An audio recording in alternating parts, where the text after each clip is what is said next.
আমরা 47 দেখি নাই, শুনেছি। 71 দেখেছি, আর 24 আমরা পেয়েছি।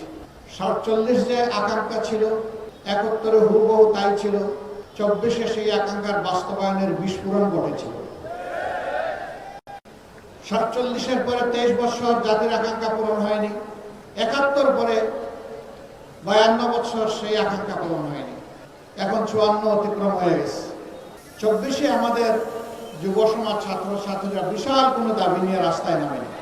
তাদের একটি ন্যায্য দাবি, অতি সাধারণ একটা দাবি নিয়ে নেমেছিল, কোটা সংস্কারের আন্দোলন। কিন্তু অতীতের মতো ফেসিবাদী কায়দায় এই আন্দোলনকে দমানোর চেষ্টা করা হয়েছে। জুলাই মাসে এই আন্দোলন দানা বাঁধে। জুলাই 15 তারিখে আন্দোলন জ্বলে উঠে। আপনাদের স্মরণ থাকার কথা, 15 তারিখ রাতে ঢাকা বিশ্ববিদ্যালয়ে আমাদের কলেজের প্রোগ্রাম মেয়েদের উপর যখন হাতুড়ি বাহিনী আঘাত করেছিল, সারা বাংলাদেশ একসাথে জ্বলে উঠেছিল।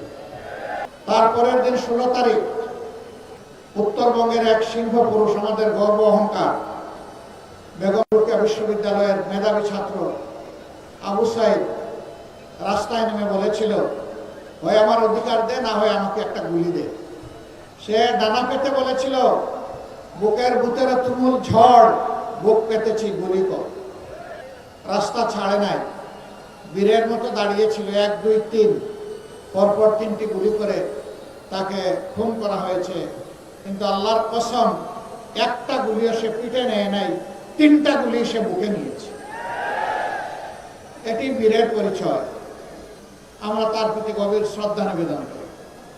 একই দিনে তার আরো 5 জন সহকর্মী দেশের বিভিন্ন জায়গায় শাহাদত বরণ করে। আস্তে আস্তে এভাবেই রক্তাক্ত বাংলাদেশ হয়ে উঠল এবং শেষ পর্যন্ত 36 জুলাই যেটাকে আমরা বলছি, অর্থাৎ 5ই আগস্ট, এই জাতি আওয়ামী জাহিলিয়াত থেকে মুক্তি পেল।